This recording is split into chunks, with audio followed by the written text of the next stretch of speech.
रत्नागिरी शहरातील जिल्हा रुग्णालयासमोर असणाऱ्या भारतरत्न बाबासाहेब आंबेडकर यांच्या पुतळ्याच्या ठिकाणी आज पहाटेच्या सुमारास एका माथेफिरू इसमाने तोडफोड केल्याची घटना घडली।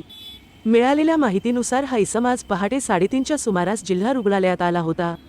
त्याच्या डोक्याला लागले होते। या ठिकाणी उपचार घेतल्यावर हा इसम बाहेर पडला व पुतळ्याच्या ठिकाणी जाऊन त्याने तेथील सामानाची तोडफोड केली। गस्तीवरील पोलिसांच्या निदर्शनास ही बाब लक्षात येताच त्यांनी त्या इसमाला ताब्यात घेतले।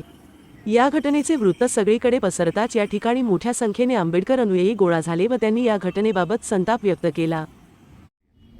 मी एल.बी. पवार, अध्यक्ष डॉक्टर बाबासाहेब आंबेडकर स्मारक समिती, आज दिनांक 1/3/2024 रोजी पहाटे 4-4:30च्या दरम्यान डॉक्टर बाबासाहेब आंबेडकर यांच्या पुतळ्याजवळ जे अगरबत्ती मेणबत्ती लावण्याचं जे भांडण होतं ते एका माथेफिरूने त्याची तोडफोड केली आणि याचा प्रथमतः मी त्याचा निषेध करतो। ही घटना मला रात्री 4:45 वाजता सिटी पोलीस स्टेशनचे पोलीस फुटक यांनी सांगितली।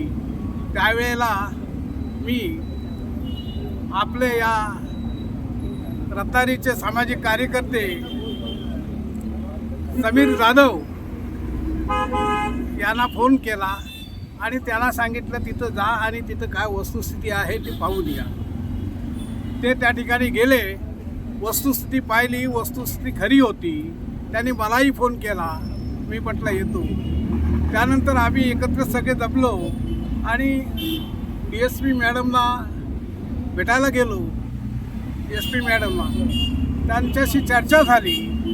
त्या चर्चेमध्ये आता पोलिसांनी जे निवेदन आमच्यासमोर कथित केलं ते त्यांची बाजू शेप करण्यासाठी त्यांनी हे केलेलं आहे।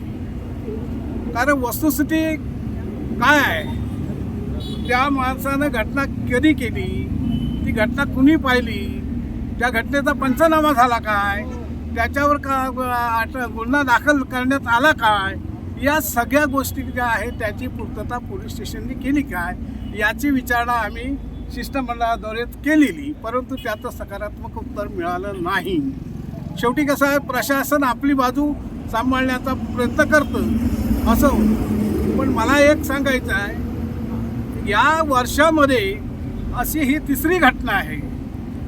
त्या पहिली दुसरी घटना झाली त्यावेळेला मी स्वतः DSP साहेबांना निवेदन देऊन सांगितलं होतं की ह्या ज्या घटना घडतात आणि तो घटना घडल्याच्या नंतर तो माणूस तुम्ही पकडता आणि तो ताबडतोब तो मेंटल आहे, तो असा आहे तसा आहे, ही तो हे करून त्याला वाचवण्याचा जो प्रयत्न करता तो बरोबर नाही आहे। तेव्हा ह्या घटना घडायला जो प्रोत्साहित करतोय तो कोण आहे याच्या पाठीमागं, त्याचा पहिल्यांदा शोध घ्या आणि त्याच्यावर कारवाई करा, ही आमची मागणी होती। आजही तसंच मी सांगितलेलं आहे की आज तुम्ही सांगताय त्याप्रमाणे नाही, उद्या आम्ही तुम्हाला भेटायला आलो आहे, आम्ही तुमचं म्हणणं मांडतोय, परंतु जनता आमची उद्रेक करील त्याचा जे काय परिणाम होती त्याला जबाबदार कोण, हे प्रशासनाला पोलीस प्रशासनाला मी ठणकावून सांगितलेलं आहे। आणि माझं एवढंच म्हणणं आहे की या निषेधार्थ गोष्टी आहेत, या निषेध करणाऱ्या आहेत, या समाजाचा उद्रेक भडकवणाऱ्या गोष्टी आहेत।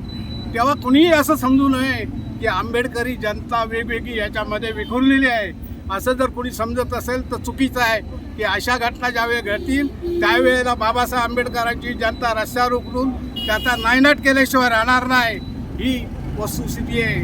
तेव्हा मी या प्रशासनाला सांगतो की तुम्ही जे काय सारवासारवीची उत्तरे देऊन समाजाची जी दिशाभूल करताय ती दिशाभूल थांबवा आणि सत्य काय ते बाहेर आणा आणि याच्या पाठीमागचा जो कोण सूत्रधार आहे त्याला शोध घेऊन त्याच्यावर कारवाई करा, अशी मागणी आहे। जय भीम। जनशक्तीचा बुलंद आवाज म्हणजेच रत्नागिरी खबरदार।